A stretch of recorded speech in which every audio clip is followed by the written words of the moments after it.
अस्सलाम वालेकुम। Class 9 chemistry chapter number 1 introduction of chemistry के बारे में स्टडी करते हैं। तो सबसे पहले हम समझते हैं केमिस्ट्री क्या होते हैं।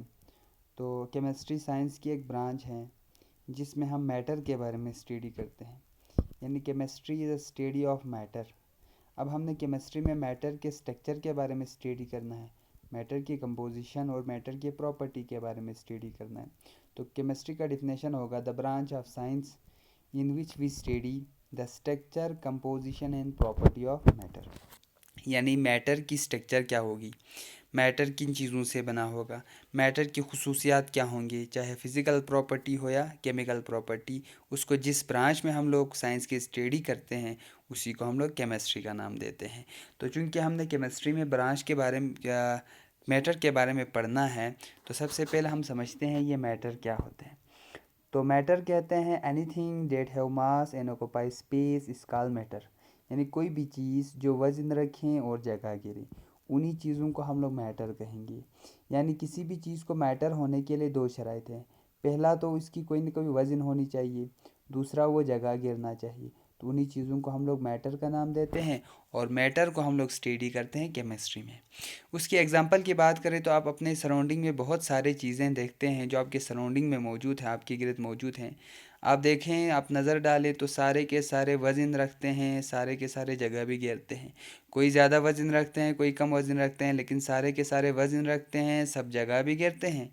इसीलिए हमारे सराउंडिंग में जितनी भी चीज़ें हैं उसमें आपके पास पेन आ जाएं, स्टोन आ जाएं, वुड आ जाएं, हम हो, जो भी चीज़ें हो, तो वो सारे मैटर हैं क्योंकि वो वज़न रखते हैं, वो जगह भी घेरते हैं। अगर मैं बात करूं एयर की, कि एयर मैटर है नहीं है, हवा या गैस, तो एयर, हवा, गैस ये भी मैटर है।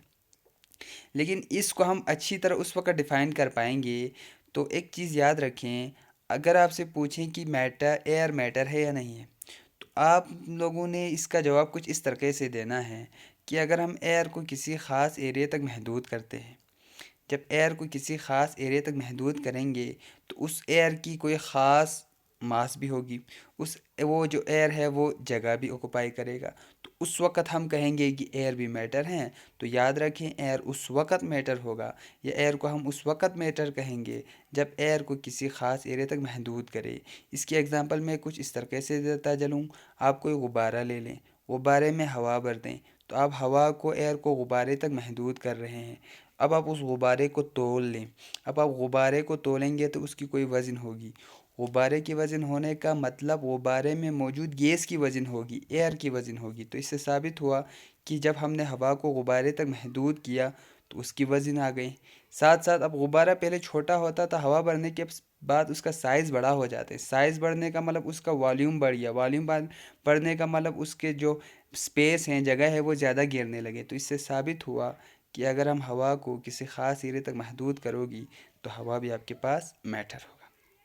आगे स्टडी करते हैं। तो चूंकि हमने कहा कि केमिस्ट्री में मैटर के बारे में पढ़ना है, तो अब मैटर जिस छोटे छोटे ज़रात से मिल के बने हैं, मैटर जिन छोटे छोटे ज़रात से मिल के बने हैं, उन छोटे ज़रात को, उन स्मॉलेस्ट पार्टिकल्स को हम लोग एटम का नाम देते हैं। यानी आपका जो मैटर है वो बने होते हैं एटमों से। अब एटम को किस तरह डिफ़ाइन करें तो हम कहते हैं मैटर की सबसे जो स्मॉलेस्ट जो पार्टिकल होते हैं, यानी मैटर की सबसे जो छोटी जो ज़रात होते हैं जिनसे मैटर बने होते हैं, उन्हीं को हम लोग एटम का नाम देते हैं। अगर मैं एटम की बात करूं तो atom is a very small particle. Atom बहुत छोटे होते हैं, बहुत ज़्यादा छोटे होते हैं। कहते हैं एटम इतने ज़्यादा छोटे होते हैं कि अगर आप एक सिंपल डॉट लगाएंगे, एक डॉट, तो उस डॉट में थाउजेंड्स ऑफ एटम हो सकते हैं। तो एटम इतने छोटे होते हैं और इन्हीं एटम से आपका मैटर बने होते हैं। चलो, मैटर्स तो एटम से बने होते हैं। अब एटम किन चीज़ों से बने होते हैं, अगर मैं बात करूं कंपोजिशन ऑफ एटम की, एक कि ख़ुद एटम किस चीज़ से बने हैं, तो एटम बने होते हैं इलेक्ट्रॉन, प्रोटॉन और न्यूट्रॉन से। ये तीन मेन पार्टिकल्स हैं।